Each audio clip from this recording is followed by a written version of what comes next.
Hello everyone and welcome back to part number 3 of set D paper number 3 entrepreneurship and startup ecosystem actual exam question number 5 and 6. Actually question number 7 and 8 also. So today we will cover 4 questions which are being asked in the examination. So let's begin. Question number 5. What is the meaning of series B, C, D, E stage?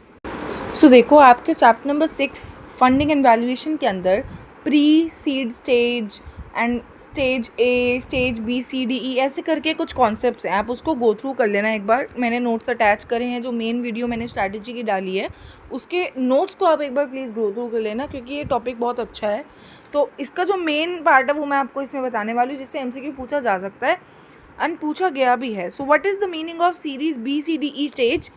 इसका मतलब होगा startup has moved beyond early growth phase. आपको 4 options दिए जाएंगे, उनमें से पहले या जो भी ऑप्शन होगा आपको ये वाला ऑप्शन सिलेक्ट करना है. Startup has moved beyond early growth phase, यानी कि अर्ली ग्रोथ फेज जो सीड ए करके होता है उसके आगे आ चुका है, इसलिए बी सी डी ई आया है. ए वाला अर्ली होता है, तो आप एक बार नोट्स को गो थ्रू कर लेना. Next very important question is SMILE is a scheme of. ये जो टॉपिक है ये आपके चैप्टर नंबर 5 में है, इंस्टीट्यूशन सपोर्टिंग स्मॉल एंटरप्राइजेस. सो ये टॉपिक आप एक बार गो थ्रू कर लेना, उसके अंदर बहुत सारे इंस्टीट्यूशंस हैं.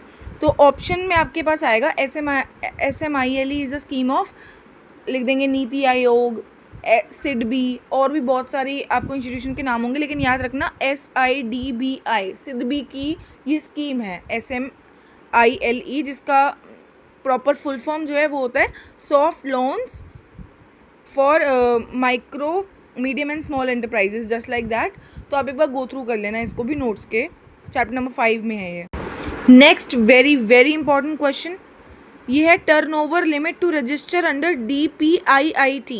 इसकी एक केस स्टडी आएगी, ये आपके चैप्टर 1 का पार्ट है, department of promotion and internal trade करके है.